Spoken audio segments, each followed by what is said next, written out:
Na aula de hoje, nós vamos nos aprofundar sobre um terceiro tipo de micro-organismo, que são os vírus. Esses vírus que causam tanto problema no nosso dia a dia. Também o causador, né, dessa pandemia que nós nos encontramos. Mas antes de falar sobre eles, na aula anterior, nas aulas anteriores, nós trabalhamos sobre alguns outros tipos de micro-organismos, que foram os protozoários e as bactérias. Os protozoários e bactérias têm como características que são unicelulares, ou seja, são formados por apenas uma célula, e realizam divisão binária. A divisão binária é quando uma célula dá origem a duas. Ela se divide e forma duas outras células iguais a ela. Acima vem mostrando o esquema e abaixo é um exemplo real de uma bactéria do tipo bacilo, realizando divisão binária. Observe que eram 4, agora 8, 16, 32, um crescimento exponencial.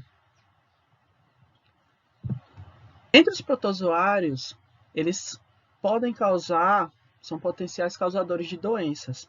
Entre elas, nós temos a doença de Chagas, que é causada pelo mosquito, transmitida pelo besouro, o barbeiro, e causada pelo protozoário Trypanosoma cruzi.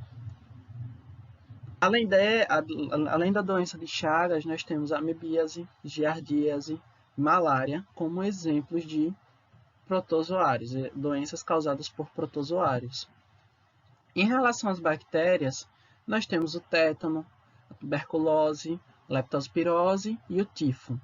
Tétano, ela é causada por bactérias que geralmente estão presentes em materiais enferrujados. Então, o tétano não é uma doença que é tão preocupante hoje em dia por conta do uso de vacinas. As vacinas elas serão discutidas na próxima aula. A tuberculose ela é transmitida através do ar. Leptospirose, ela também chama de doença do rato, então, causada pela urina do rato contaminado e é transmitida principalmente por meio da água. E o tifo é um tipo de doença causada por bactérias transmitidas por moscas. Então, os vírus. Quem nunca ficou gripado, não é mesmo? A gripe, ela é um tipo de vírus comum na nossa sociedade e que, apesar de ser comum, ela causa muitas mortes. Por isso que é importante o uso da vacina. E a mais famosa, né, a mais badalada do momento, que é a Covid, o coronavírus. São exemplos de vírus que nós vamos trabalhar na aula de hoje. Mas o que são os vírus? Diferente das bactérias e dos protozoários, que eles eram unicelulares, que realizavam divisão binária, os vírus eles não são nem unicelulares, nem pluricelulares. Eles, na verdade, não possuem células, eles não são formados por células. Eles são constituídos por duas estruturas básicas, o envoltório celular e o material genético. Imagine como se fosse uma semente. Então, o envoltório celular seria a vagem. Imagina um feijão, por exemplo.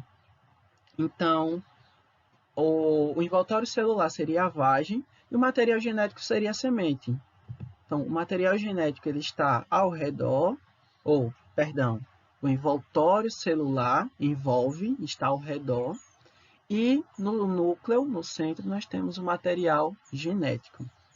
O envoltório celular ele serve simplesmente para proteger esse material genético. E o material genético ele serve para multiplicar esses vírus. Então, como é que acontece a reprodução dos vírus, já que eles não têm células, não realizam divisão binária? Então, isso acontece por um caso muito peculiar. Para eles se reproduzirem, eles precisam obrigatoriamente invadir uma célula. Então, eles são chamados de invasores. Como isso acontece? Vejam esse esquema.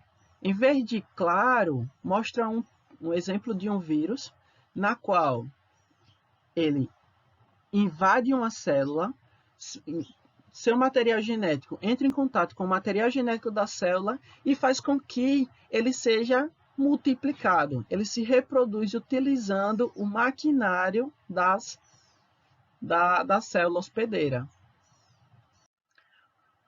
Os vírus, eles podem ser causadores de doenças. Trago para vocês alguns exemplos. Coloquei dengue, zika e chikungunya juntos porque eles são transmitidos pelo mesmo vetor, que é o mosquito da dengue, o Aedes aegypti.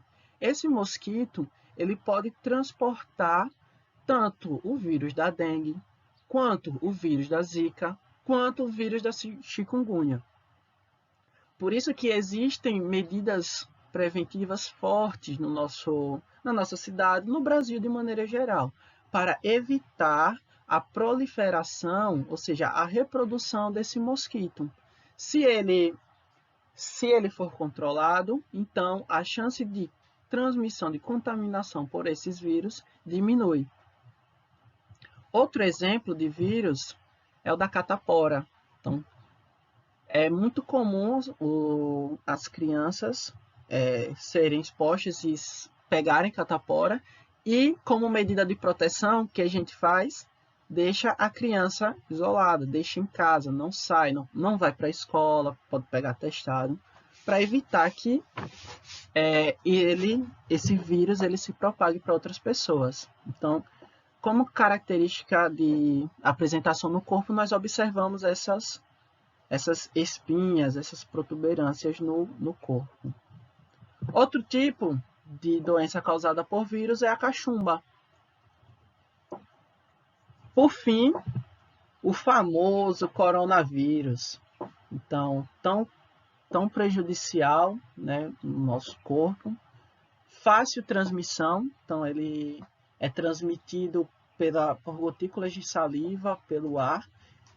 E como formas de proteção contra a contaminação pela maior parte desses vírus, é simplesmente o cuidado, o isolamento.